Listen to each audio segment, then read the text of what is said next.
Greetings and welcome to the Dentons Canada COVID-19 Employment Webinar. Hello, we will now begin the Employment Webinar. My name is Matthew Curtis and I'm a partner in the Toronto Labour and Employment Group. COVID-19 has rapidly become an emergent issue that has led to a number of challenges and questions in the workplace. Today's webinar is meant to assist you to handle labour and employment issues that arise in the workplace. By way of housekeeping matters, once you have logged into this webinar, you will be able to hear and see the meeting and the presenter slides. Please remember to turn on your computer speakers. If you have any questions, there's a Q&A box in the top right of your screen where you can type in the questions. If you have any technical questions, there's a box at the bottom right and we have a team of IT specialists who can assist you. We have also budgeted some time at the end of the webinar to answer your questions. Also, a recording of today's webinar and the slides will be made available after the webinar.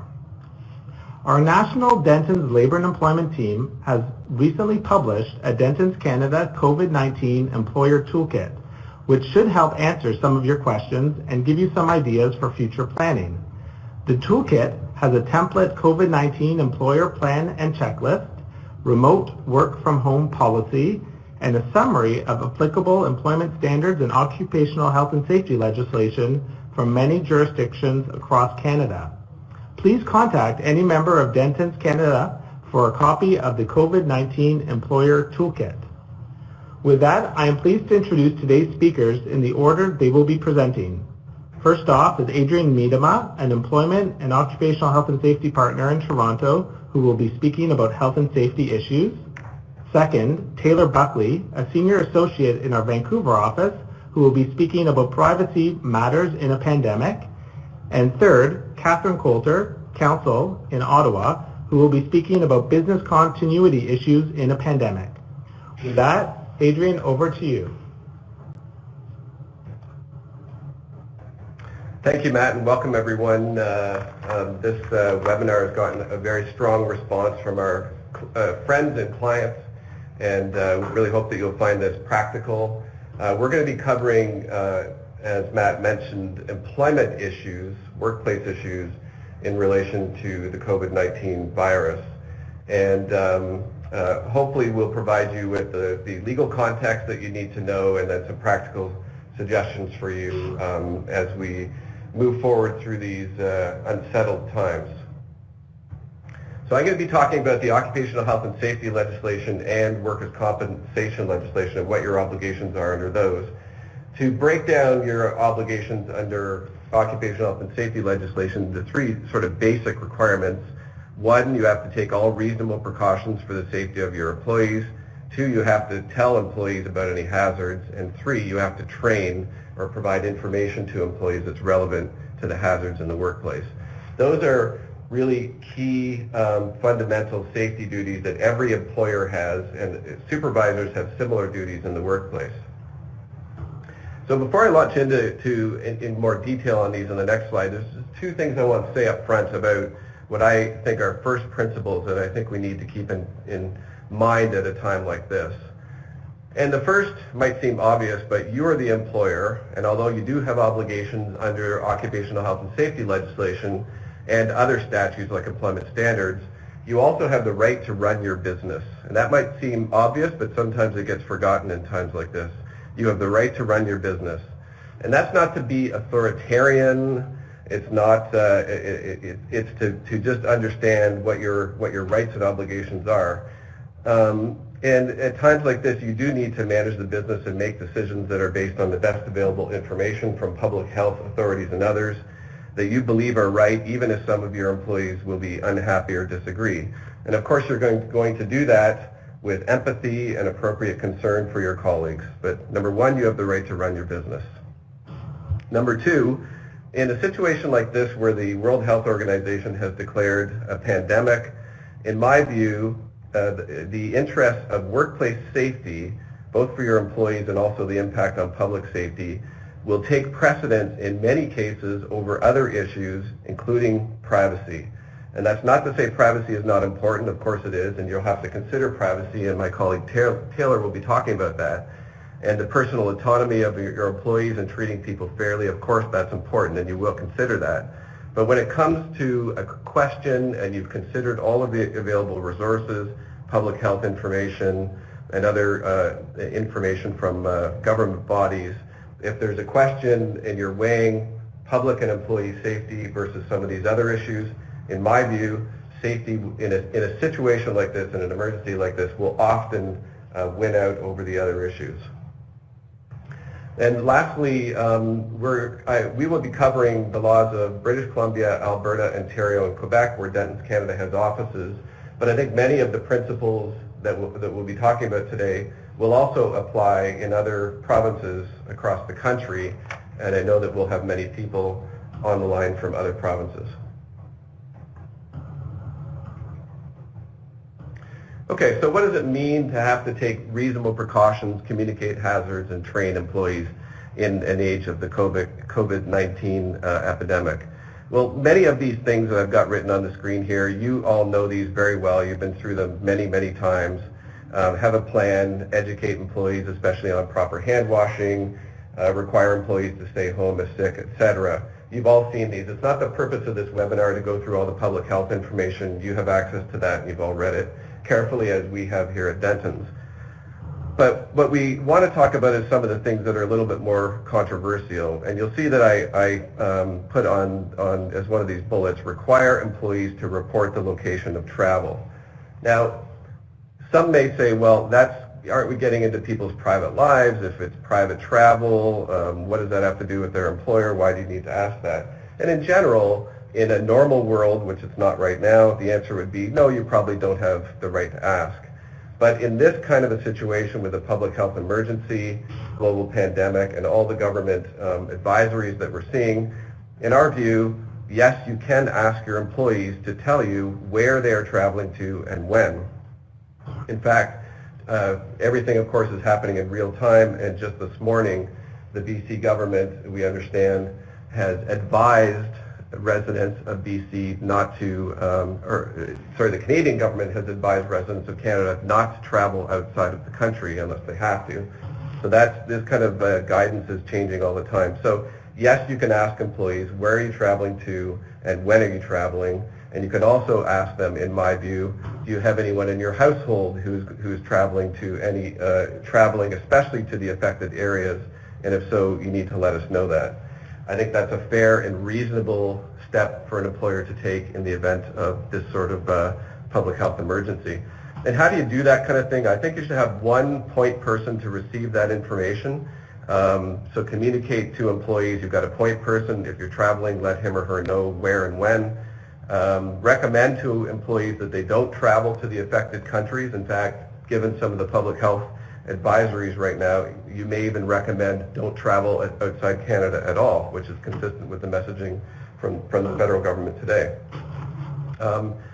Get advice from a medical advisor if it's possible. They're probably all completely occupied these days, but some of the private medical advisors, if you have any questions about how to handle a particular situation with an employee.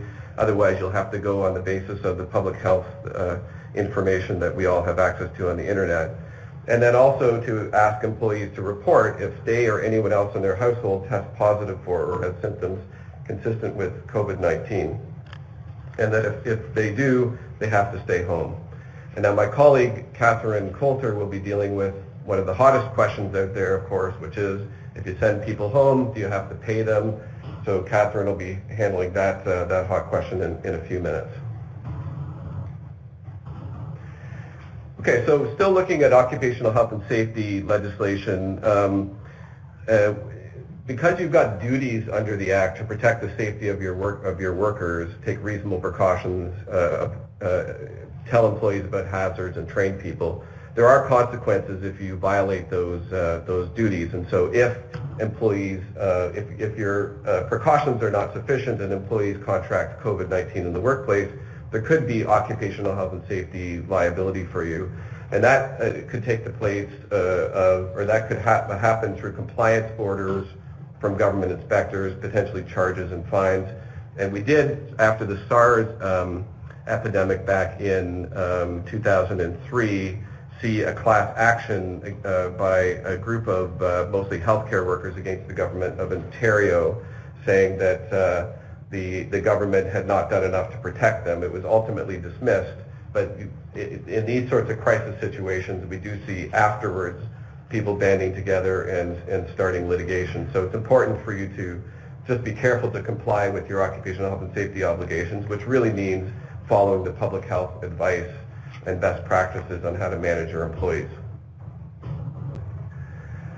Another question that comes up is, okay, if somebody contracts the COVID-19 virus in our workplace, do we have to report that to any government bodies in the sort of the employment context? And the answer is, in Ontario at least, yes, because under the Ontario Occupational Health and Safety Act, employers are required to report an occupational illness to the Ministry of Labour, your Health and Safety Committee, and a union, if you're a unionized environment, within 4 days. An occupational illness is a very broad term that would include contracting a viral or biological illness at work. There doesn't appear to be any such duty to report to the equivalent of the Ministry of Labour in BC, Alberta, or Quebec under OHS legislation. And I just want to point out this is a separate obligation from reporting to your local workers' compensation board. This is to the Ministry of Labour in Ontario. The report to the Ministry of Labour may trigger an inspector to come out to your workplace. I suspect that they're all pretty busy right now, so they may not have time to come out and inspect your workplace, but that's always possible. So ensure that if you do report, that you have all your protocols in place and you can demonstrate that when they come in. And in Alberta, there's a requirement to record every acute illness or injury that occurs at the work site in a record kept for that purpose as soon as practicable. So another thing you want to think about is, and this is probably true of most provinces, when you do have an issue with COVID-19 in the workplace, especially if you think it was transmitted in your workplace, keep a record of that. That's certainly required in Alberta and potentially in other provinces.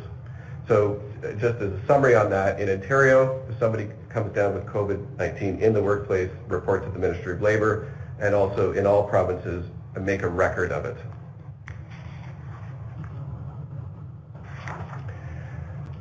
The next issue that comes up frequently is work refusals, and we're starting to see this happening. Matt just pointed out to me just a few minutes ago a TTC work refusal that happened yesterday, I believe. So we're starting to see people who are public-facing engage in work refusals, and I don't think any of us would be surprised if we start to see some employees refusing to work because of a fear, whether it's a reasonable fear or not, of contracting COVID. So in Ontario, a work refusal is permitted if a worker has reason to believe that they are in danger. In Alberta and Quebec, they have to have reasonable grounds, and in BC, they have to have reasonable cause to believe in a danger. So fairly similar language. In general, those provisions have been interpreted not just to say your fear has to be reasonable, but there is actually a subjective element, which means if the employee even personally just fears it, and even if it wouldn't otherwise, most employees wouldn't refuse to work for this reason, this particular employee fears it, there will be a subjective element that sometimes the adjudicators will allow, say it's a proper work refusal because of the employee's own state of mind. There are some exceptions to the work refusal rules, like in Ontario, for instance, emergency, hospital, and certain other workers, including developmental service workers, where the risk is inherent in the work or the refusal would endanger others, they're not entitled to refuse to work. And to put a point on it, a firefighter cannot refuse to fight a fire because they're concerned about their safety. You have to know that retaliation is prohibited, so if someone refuses to work, you can't retaliate against them. That's actually a violation of the legislation. But the practical reality is with work refusals, in an age of crisis, when you've got so much you're dealing with respect to COVID-19, if employees start to refuse to work, it's a very difficult process. It takes a lot of time. You have to bring in health and safety committee members, and some provinces bring in the Ministry of Labour. And the best, I think, and most practical way, of course, to try to deal with these things is to put all the precautions in place that you can to satisfy workers to reduce the risk of these work refusals happening. That upfront planning to give comfort and satisfaction to your employees is far better. Ultimately, if people refuse with no reasonable grounds to refuse, you could consider discipline. But then again, as I said, you may just get into reprisal or retaliation situations. So best to put all your effort into avoiding the work refusals. The other thing to keep in mind is that employees with anxiety disorders or other disorders, mental health conditions, may be refusing because of their particular mental disability, which may qualify under the Human Rights Code for accommodation. So you just want to keep that in mind as you go through the process. So the next question is, do you have to report if one of your employee contracts COVID-19, do you have to report it to the local workers or the Provincial Workers' Compensation Board? And the answer is yes, but it depends on whether the person contracted it at work or not. And often this is not well known, it's not clear, but if you have reason to believe that one of your employees contracted the virus in your workplace, or even outside your workplace, but in the course of their employment, like a salesperson that went to another company's offices and appears to have contracted it there, that's still in the course of employment, you would have to report it if you're covered by the WCB, Workers' Compensation Board legislation in your province. In the event of an outbreak in your workplace, it'll probably be pretty clear to the Workers' Compensation Board that the person likely contracted it there, and they'll be entitled to workers' compensation benefits.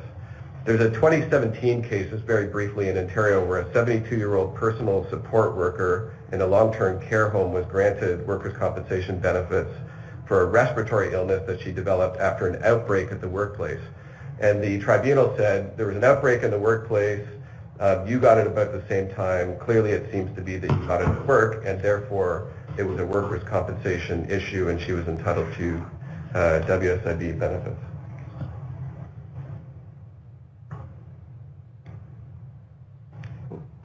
Right, one back here. So if in doubt with respect to workers' compensation legislation, my view would be best to report it to the Workers' Compensation Board if you're not sure whether somebody contracted the virus at work or not. And the important thing to keep in mind is sometimes you think, oh, you know, there's a cost associated with that, and of course there is, because there'll be the board may be paying the benefits that you ultimately have to pay through your premiums. But the thing to keep in mind also is that if it's a work-related illness, then in most workers' compensation laws across the country, and maybe all actually, the employee will be prohibited from bringing a lawsuit in the courts. If it arose out of the course of employment, if they contracted the virus in employment, they can only go to the Workers' Compensation Board or the WSIB in Ontario. They can't bring a civil lawsuit. There's an absolute bar to that. So having it go through the WSIB or WCB in your province actually eliminates the risk in most cases of a lawsuit in the courts and allows it to go through the WCB procedure, which can often be better at a time like this. And also advisable, of course, to report to your local health unit in the case that you have somebody contracting the virus at work. So in summary then, just on the OHS, Occupational Health and Safety and Workers' Compensation piece, report to your Provincial Workers' Compensation Board if you think the employee contracted the virus at work. In Ontario, report to the Ministry of Labour and your Joint Health and Safety Committee and Union if you have one. Keep a careful record of each case because that's required in some provinces. Give employees as much comfort as possible that you've taken all precautions and you've given them all the equipment that they need to avoid work refusals, because work refusals will be a real pain if you have to deal with it. And with respect to the rules about employees reporting travel, to you, I would say err on the side of safety. Require employees to tell you about travel, of their own travel or anyone in their house, where they went and when. And if they say, what basis do you have to require me to provide this personal information, you can say this is no longer personal because it affects the workplace, and that's why we're asking it. And then lastly, remember, as I said at the beginning, you are the employer, you have duties, but you also have the right to manage your business. So educate yourself on the public health information, which all of us have been doing, make decisions. But again, my view is that if it's safety versus other considerations, safety will usually win out in the end in a case like this that is developing every day and is now a public health emergency. So that's it for me, and I will pass over to my colleague Taylor Buckley in Vancouver, who's going to talk about privacy issues. Hi, thanks, Adrian. That was a good segue to what we're going to talk about in terms of employee privacy. And what we're talking about here is how you can collect and use and handle personal information of your employees. And the first thing I just want to talk about is what is personal information. And under Canadian legislation, it is a very broad definition. It's any information basically about an individual that can be used to identify that individual. So intentionally very broad, but it covers a spectrum of sensitivity. Not all personal information is created equal, for instance. But that's the framework here. And what we're going to talk a bit about is what your obligations are, how that's affected by, the pandemic situation that we're in right now, and how things may change for you going forward, and then a bit practically about what that means for you when you're trying to get information about your employees and manage your workplace.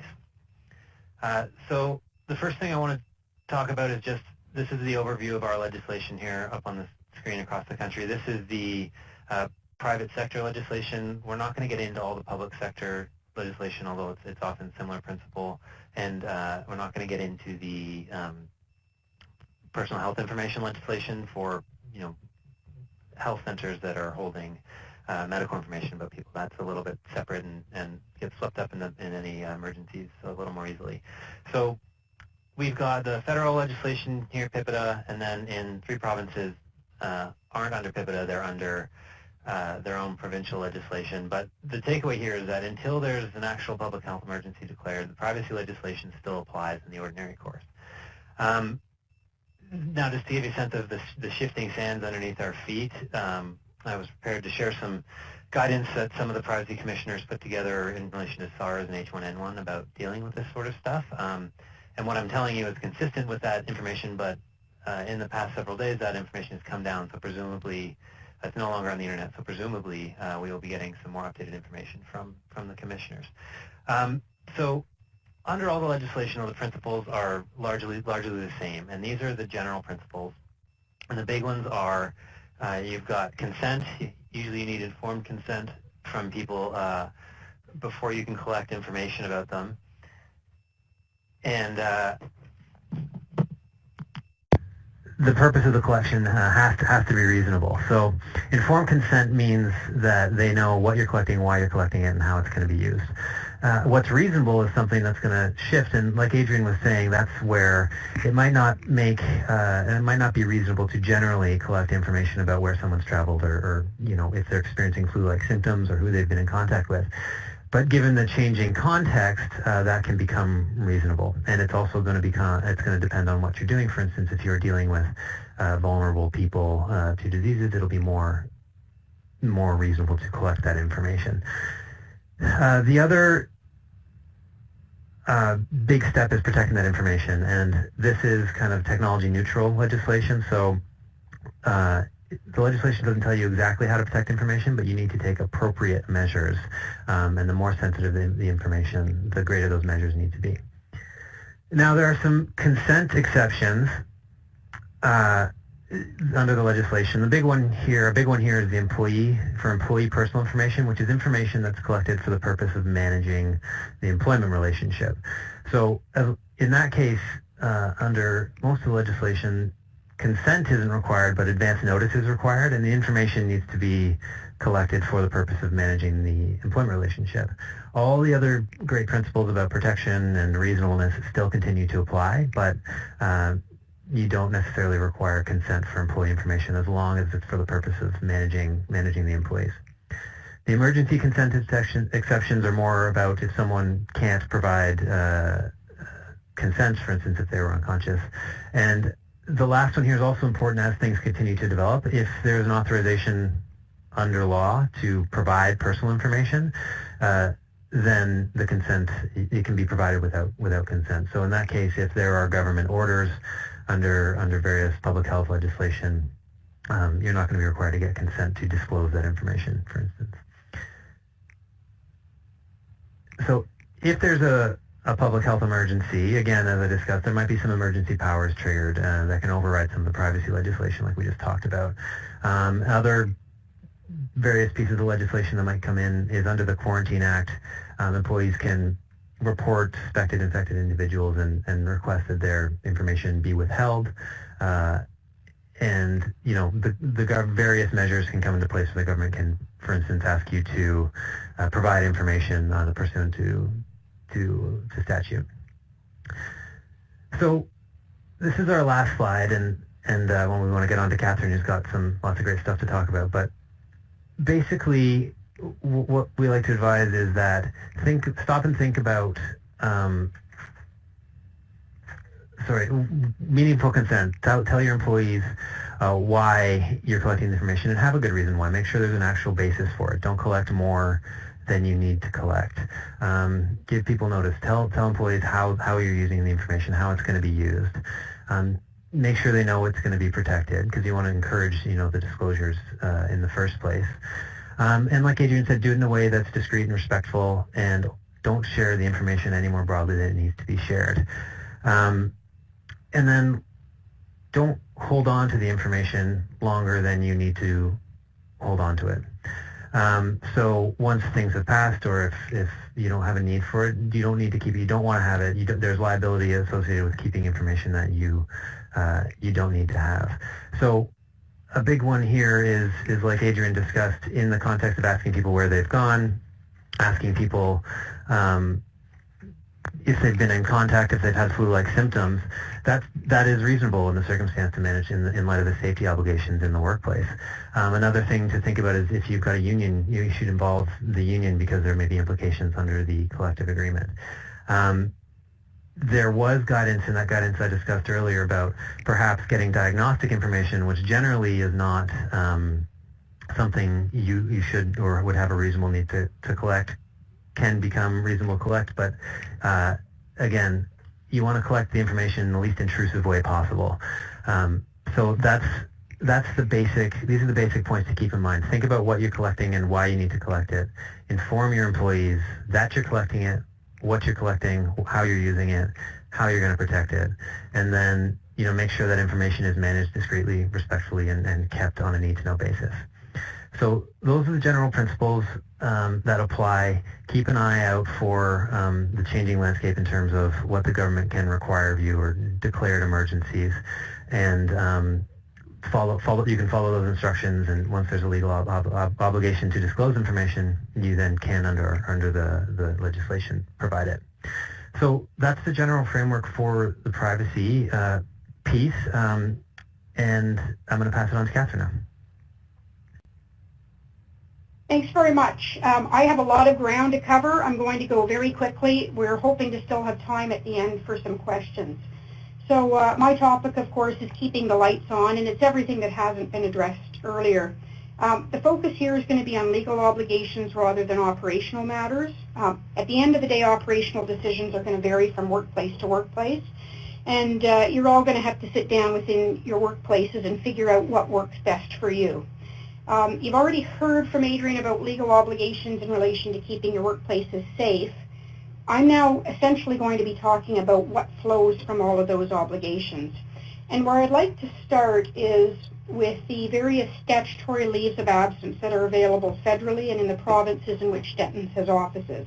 So again, to summarize, we're going to be talking about the Canada Labour Code and employment standards legislation under Ontario, Quebec, Alberta, and BC.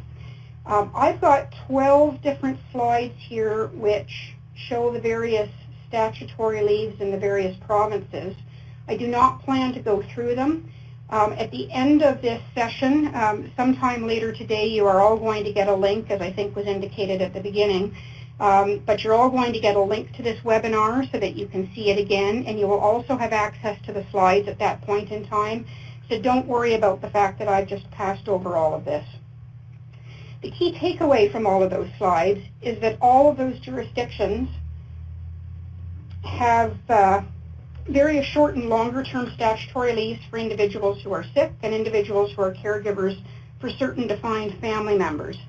The defined family members vary a bit from province to province, but they all seem to include at least children, spouses, parents, siblings, and in-laws.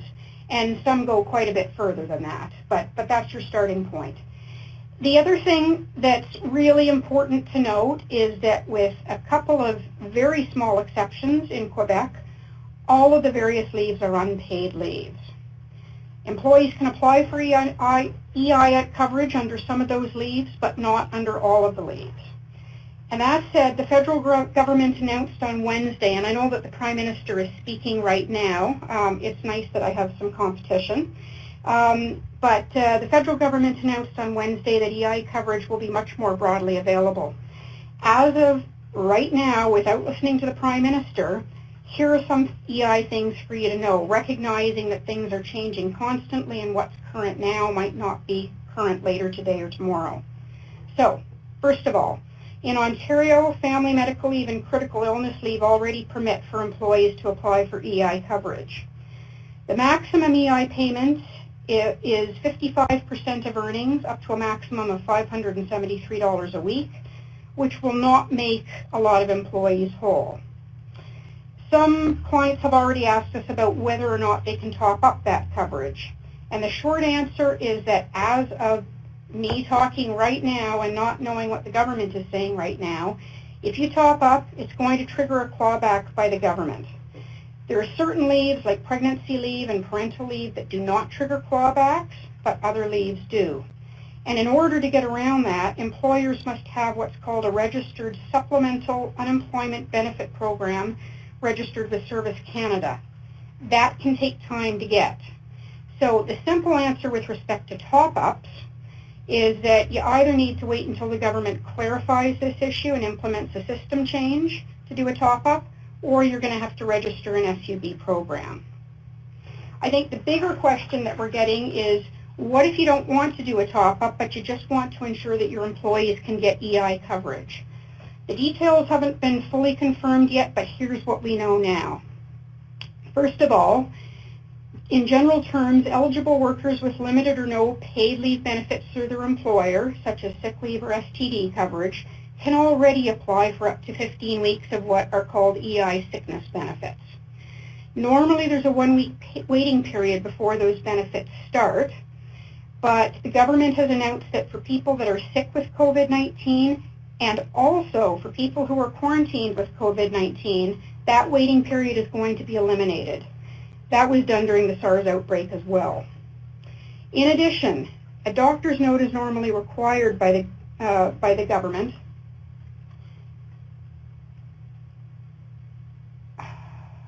Sorry, I was just making sure we still had audio here. Doctor's note is usually required by the government, but the government is going to waive that requirement for anyone required to go into quarantine, either by operation of law or because a public health official, including a doctor, tells them to do so, or the employer requires them to go into quarantine. What's not clear yet as of today is whether people who self-quarantine without being asked to do so will be covered. The government has also stated that if someone gets sick and the quarantine period is extended, a signed medical certificate will be required to extend EI benefits beyond the initial quarantine period. However, if that is provided, then EI benefits will continue. The government is also discussing other sorts of income loss supports for employers during today's cabinet meeting conference call. That may in fact be what's being announced right now. I don't have those details.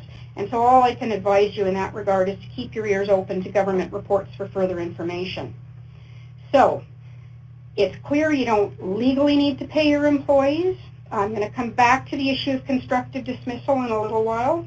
But it looks like anybody that is required to be quarantined or anybody who is sick is going to be eligible for EI payments at the very least. That then leads us to a whole other host of questions. Again, these are operational, not legal questions. And that is, what do you do about employees who are significantly shortchanged in terms of just collecting EI and maybe can't pay for their mortgage or their food or anything else because they're just not making enough money to do that. They're overextended. I've got some advice. I'm going to caution you, it's not legal advice, it's not Dentons advice. There are going to be situations where companies should consider for themselves whether or not they should be paying employees or topping up employees, subject to what I said about top-ups already, on their own. It's been suggested in a number of recent articles that it's not fair to place the cost of doing business on employees, particularly if the situation is not of their doing. There are also a lot of concerns in various quarters that employees who can't afford to take time off on an unpaid basis may not self-report or may not self-quarantine if they're sick. So, if your company has a paid sick leave plan, that's going to be helpful for a whole lot of people. If you have a limited period paid sick leave plan, you might want to operationally consider whether, in these particular circumstances, you want to extend it for a period of time, just for this year and just for this particular pandemic. If your company has a short-term disability plan, take a look at it or speak to your insurance provider to find out whether it covers quarantine as well as illness. Some STD policies covered quarantines during the SARS outbreak. My understanding is that some will cover in this case, but not all. You need to look at your particular short-term disability plan. Ultimately, as I've said, these are all operational decisions. What I would suggest is that they should be considered as part of your company's COVID-19 plan, which, again, I'm going to be discussing. And in doing so, presumably you're going to balance the economic issues at a macro level, such as whether or not your company can afford to pay people who aren't at work. And I recognize that these are going to be very difficult times for a lot of companies, don't get me wrong. And you have to balance that with things at a micro level, so the harm done to individuals and their families. And frankly, this is one of the million-dollar questions arising out of all of this. I don't have any answers above and beyond that, which I've already told you. But at least, unlike in the U.S., we have the ability to get EI payments into the hands of our employees, which is good. So I'm going to move on at this point to remote work. One option for some employers, although clearly not for all, is going to be whether or not you force your employees to work from home because of the COVID outbreak. The general answer to the question is yes. And Adrian already touched on this, I think. While there's always a risk of a claim of constructive dismissal, I personally believe that it's likely remote in these particular circumstances, and it's highly unlikely that the court would favor an employee claim in these circumstances. We have talked this, or booted this around a little bit in our office. We all come to that same conclusion. Legally, it's probably constructive dismissal, and I've seen a couple of people opine on that in recent days. Practically speaking, I don't think you're going to get a whole lot of pushback, particularly from the courts at the end of the day, if there is a requirement to work from home because of this pandemic. There's no need for your workplace to have a distinct remote work policy for COVID-19, but any current remote work policy that you have probably should be updated right now. And if you don't currently have a remote work policy, although it's not required, you should consider implementing one. It might be one of the best things that you can do. This resource is going to remain valuable to your workplace long after this particular pandemic has passed in any event. And so there's some issues that you should consider with your remote work policy, and I've got them up on the screen. You want to ensure that your corporate IT systems can support an increased employee population working remotely. And by that I mean simply ensure that you have enough bandwidth. And if you don't, look into it right away. Consider whether there are going to be issues with providing laptops or other required devices to everyone who needs them. I'm already hearing about supply chain issues in the stores. A lot of these devices, of course, originate out of China, and factories have been closed there for upwards of 2 months.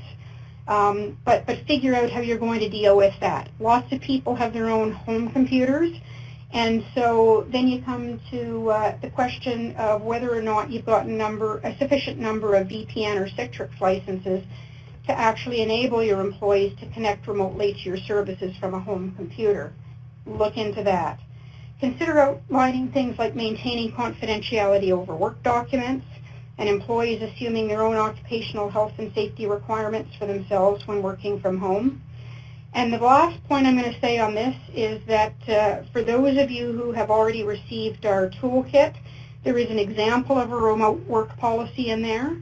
For those who have not, please reach out to one of our our lawyers, we are providing them on a complimentary basis to our existing clients.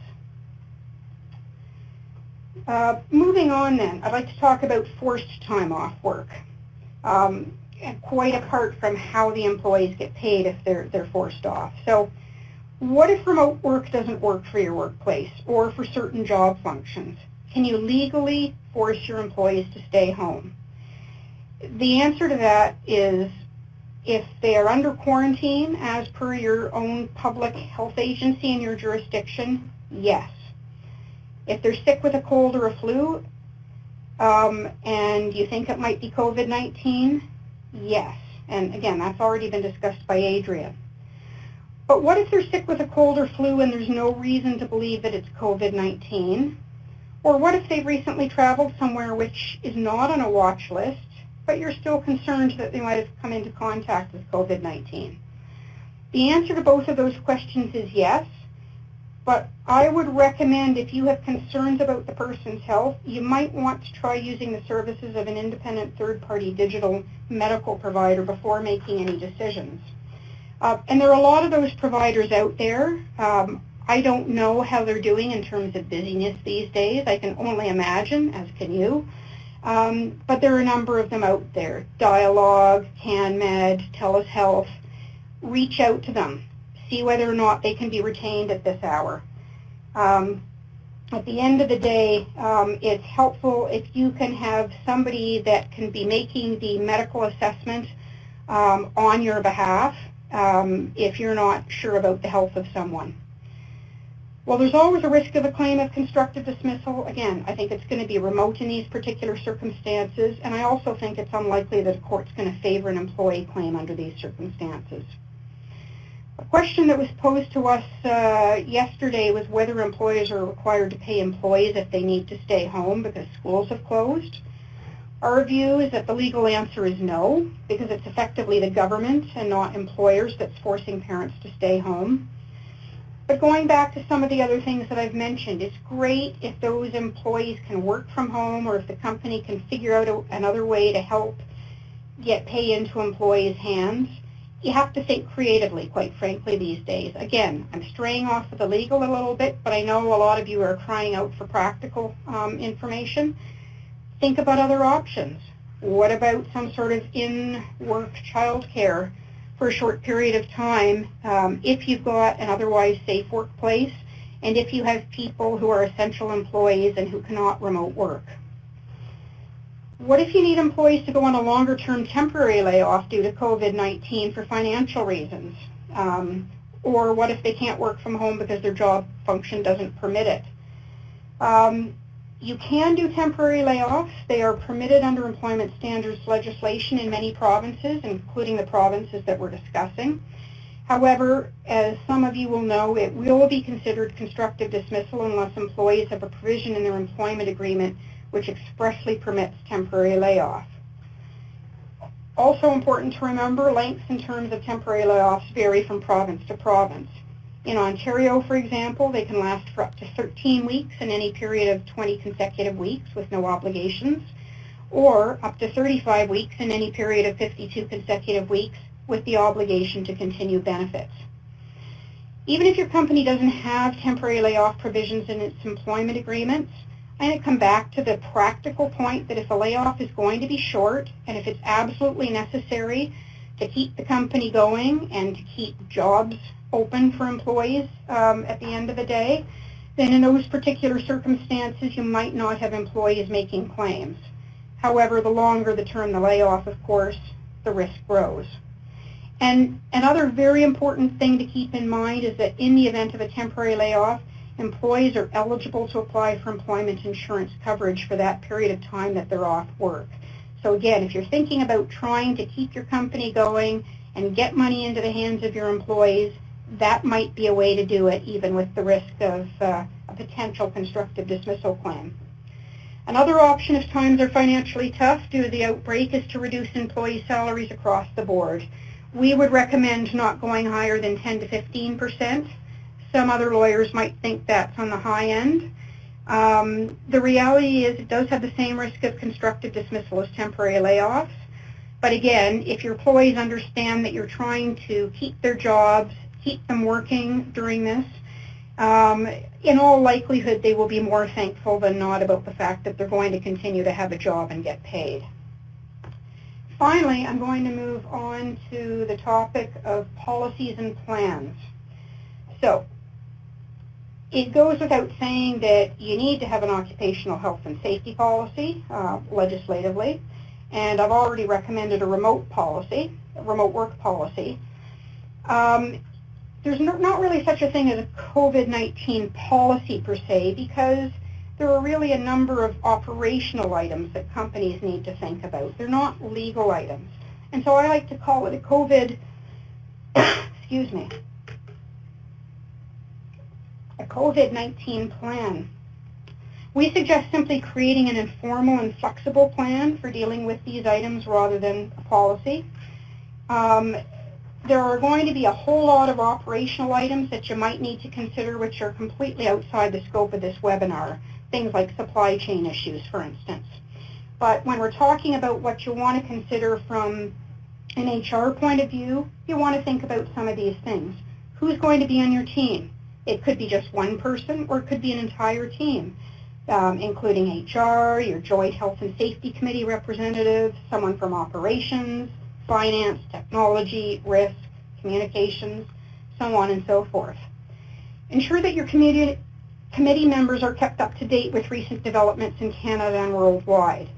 So somebody in your organization should constantly have their eye on what's coming out of Health Canada, and within that, the Public Health Agency of Canada, the Centers for Disease Control perhaps, the World Health Organization, travel.gc.ca, and most importantly, I think, the local public health agencies in the centers in which you operate. I've already mentioned engaging with an employee digital health services company if you can. They can be someone that you can refer your employees to for questions or concerns. If an assessment is required in terms of determining whether someone should be quarantined or not, or whether someone can return to work from quarantine, they can do that for you, and they can usually do it remotely. And they can provide the medical certificates that are required for certain statutory leaves and that are required for an extension to EI.